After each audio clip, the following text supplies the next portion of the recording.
স্ত্রী কখনোই স্বামীর কাছে তার প্রিয় নারী হতে পারে না, কারণ স্ত্রীর অনেক ভুল।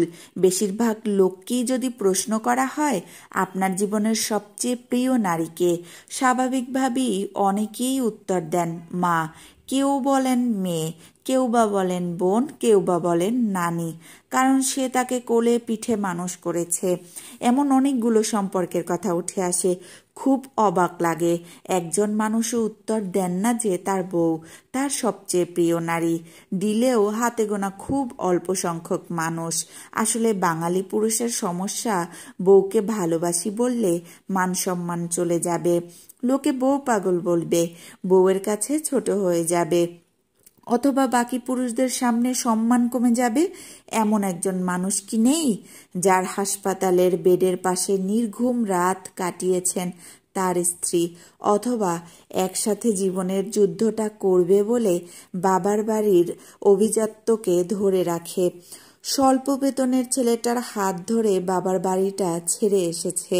শ্বশুরবাড়ির ঝাল তরকারিতে ভাত খেতে না পেরেও ফোনে বাবার বাড়িতে জানিয়েছে অনেক ভালো আছে, নাকি নিজের বিছানা, মায়ের রান্না, জন্মের পরের বাড়িটা সব ফেলে আসা অনেক সহজ, যার কারণে বউ কখনোই কারোর প্রিয় নারী হবার যোগ্যতা রাখে না।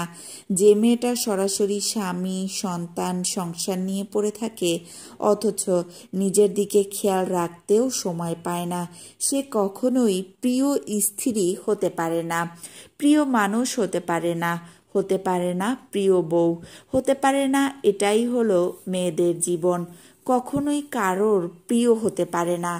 একটা কথা সব সময় মনে রাখবেন, স্ত্রীদের খুশি করতে বেশি কিছু লাগে না। তারা চায় তাদেরকে মেন্টালি সাপোর্ট করবেন আর সব সময় ভালোবাসবেন, কোনো রকম অবহেলা করবেন না। তাদের ভালো লাগে এমন কিছু করতে পারেন, তারা কষ্ট তাদের ভালো লাগে এমন কিছু করতে পারেন, তারা কষ্ট পাবে এমন কোনো কথা বলবেন না বা এমন কোনো কাজ করবেন না। মনে রাখবেন, এই মানুষটি সারা দিন পরিবারের সবার জন্য পরিশ্রম করে স্বামীর ভালোবাসায়, তারা সেই সারাদিনের ক্লান্তি দূর করে। একটা মেয়ের সংসার জীবনে স্বামীর সাপোর্ট ছাড়া কিছু করা সম্ভব নয়। বিয়ের পর একটা মেয়ের সব থেকে বড় সার জায়গা হলো তার স্বামী।